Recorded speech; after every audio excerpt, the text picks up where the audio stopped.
2.5 months ago, I made a video for you where I told you about the reality of Covid-19 pandemic in Moscow and Russia in general. Today is 8th of June and the situation is completely different. If we take a look back in the beginning of April, there were around 3,000 people who were confirmed with coronavirus. Today, there are almost 480,000 people who have this virus. But anyway, Russia is gradually going out of quarantine, and in this video I really would like to tell about what's going on now. So please continue watching it.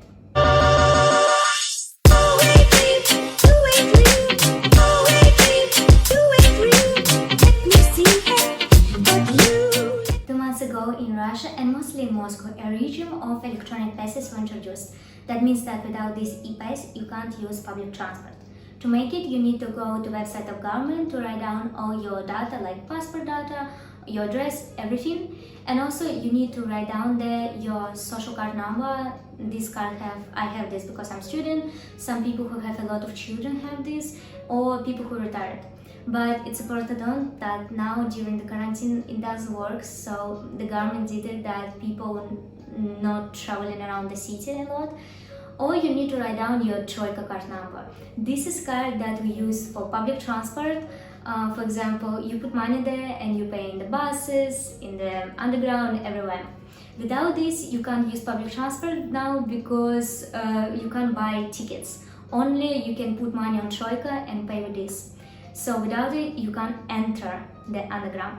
It's important to note that you can go to the shops, to pharmacies, to walk with your dogs without this e-pass. But for personal reasons, you can make it only twice per week. For example, if you would like to visit your relatives that live in the other part of Moscow, you need to make it, but only twice per week. So a few days ago, I decided to make it for the first time because I need to visit city center, and that's what happened.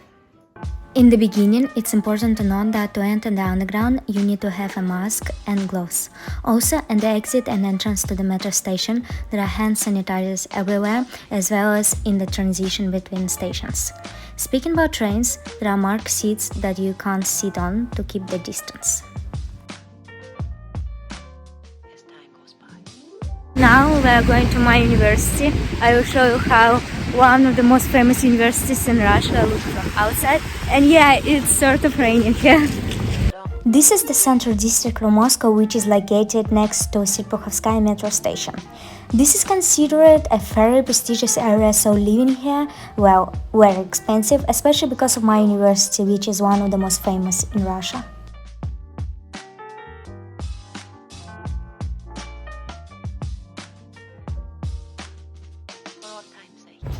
So this is the main corpus of my university, Plekhanov Russian University of Economics.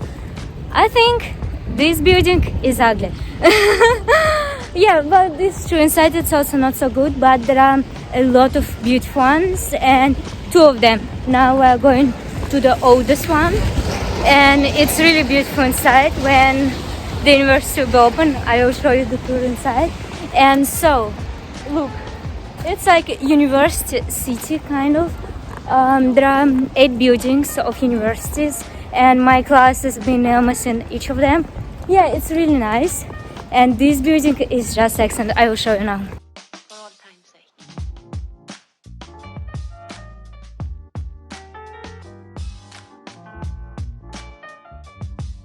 On the left side, now you can see the swimming pool building of my university, and on the right side, the tallest building is the dormitory. How to understand that you are studying in Russia? Church in your university building. By the way, I've been there, beautiful place.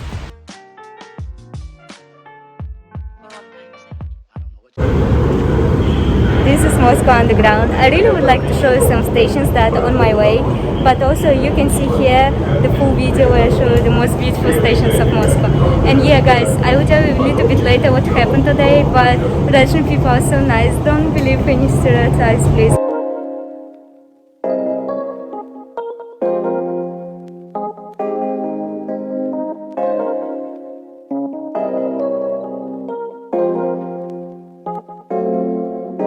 But yeah, in the evening and in the morning during the rush hour, it's impossible to keep a distance. What I love about new metro trains in Moscow is that there are phone chargers. You can see the metro map that shows where you're currently, and all info about stations is duplicated in English. The next station is Улица Dmitrievskого. So that's what happened to me.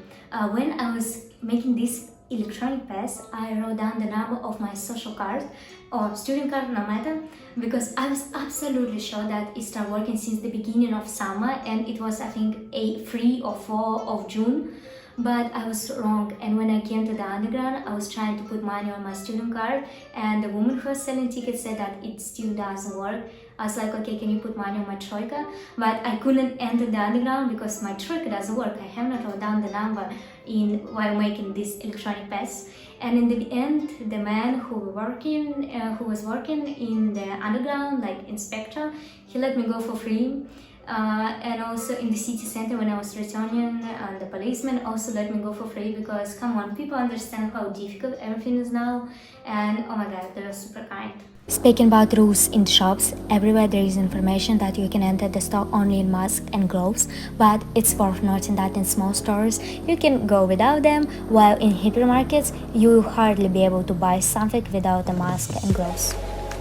So, according to official data, in Russia there are 480,000 people almost, the half of which have already been recovered. Most cases are in Moscow and Moscow region, what isn't surprising because the capital of country, most people are living here. And in Moscow there are approximately 2,500 new cases of COVID-19 every day. But since tomorrow, since 9th of June, the quarantine is not quarantine, we have like self-isolation, because if it was a quarantine, the government should pay money to us. But now money get only family who have children or people who retired, and not so much. Other people don't get any money from the government, unfortunately. So yeah, that's why it's called self-isolation. And since tomorrow, it's over, finally. And you must be surprised because in the news you can see that every day there are almost 9,000 new cases of COVID-19, and I have a friend who works in the hospital with coronavirus, and I have a relative who works in the medical center and also knows some information about coronavirus. Ask them, and now I will tell you what's really going on. In Moscow, in every district, there are several medical centers, and my relative works in one of these. I called him today and asked about the situation. He told me that in the last weeks, not so much people who are coming to medical centers with symptoms of coronavirus, and yesterday in red area, where people with possibly of coronavirus, there were only 2 people. So yeah, it's not so much at all, because as I know, he told me that it used to be a big line, but now just 2 people. I have a friend who is studying to be a dentist now, and 1.5 months ago he was sent to the hospitals for coronavirus patients because the hospitals in Russia really needed more doctors. And a few days ago he stopped working there because there are not so much new cases, and slowly the hospitals will be, for hospitals that been created for coronavirus patients, will be slowly disbanded. But really important to say that 1 month ago, all hospitals were full. My friend told me that in Moscow, most of new COVID-19 cases were detected due to free antibody tests that everybody can take. I think it's antibody, it's called like that. And everybody can take this in the hospitals or in some medical centers for free. So most of these people who have coronavirus don't have any symptoms or they're super light. So now all the information that in Moscow, all medical centers and hospitals will come back to normal life, like to make normal operations how it planned in 2 weeks. However, my friend suddenly noted that regions of Russia are now in a worse situation than Moscow, because in the beginning they haven't told the real number of people who have coronavirus. So today most of them don't have enough doctors, don't have enough medicines and medical equipment, don't have budget. That's why a lot of doctors from Moscow now are sending to the being sent to work in the regions.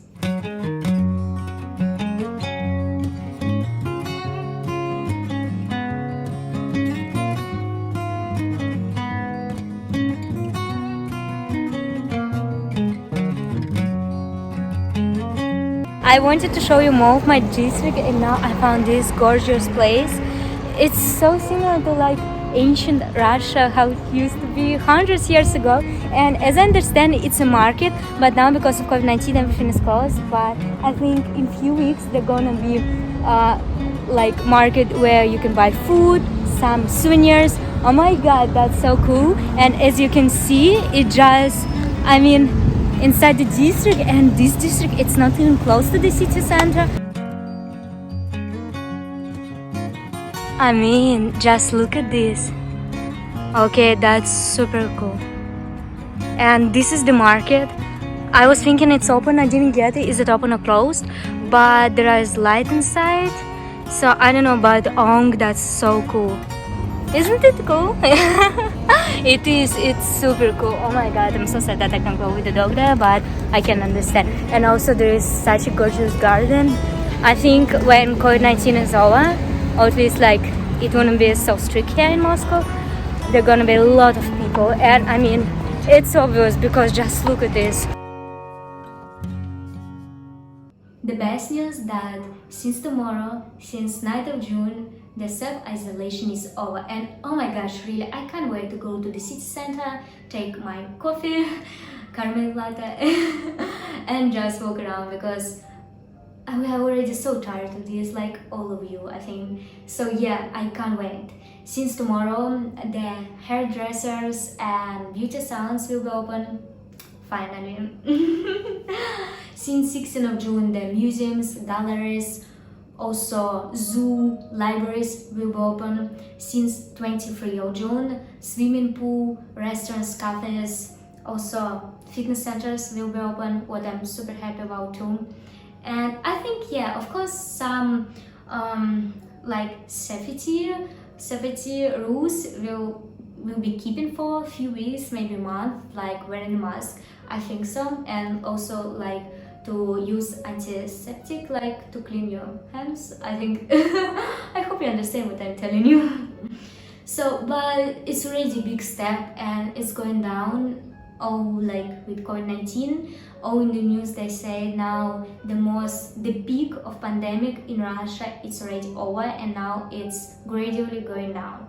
Speaking about tourism, since 15th of June, the regions, for example, like Sochi, like Krasnodar region, I think it's called like this, they will start preparing for tourists, and since 1st of July, we'll be able to travel around the country. And now in all the news they say that since 15th of July, we will be able to fly to some different countries. I think they say now about 15 countries like China and some in Europe, but I also can't wait. And I forgot to note that now already people can come to Russia for work, for visiting relatives and for helping them, and also for medical tourists and for education.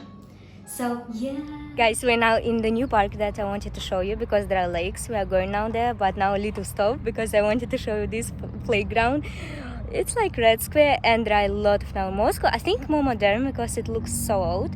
Well, not so old, but pretty old. But yeah, it's so nice. And another church. I think we'll go short walk. I will show you church.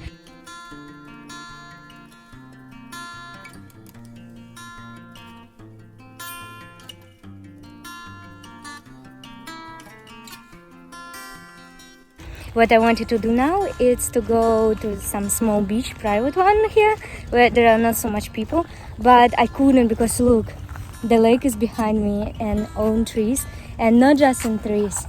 Like it, wait, like if that, there are around this thing, and this is poison. When I was a kid, I fell down on this and my leg became twice bigger. Also, in almost every park in Moscow, you can see monuments that dedicated to people who died in the Second World War. The distant roofs are hanging on the benches and the playgrounds are still closed, but still you can see often there a lot of children.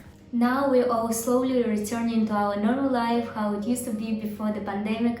I really hope that all of you and your family are feeling fine. and I really hope that soon you will be able to visit my beautiful country. Thank you so much for watching this video, guys. If you like this video, please don't forget to push the like button, and if you like my content, subscribe to my channel, because next week I'm gonna take my caramel latte and walk with you around city center, and I will show you how it looks like after the pandemic. See you guys.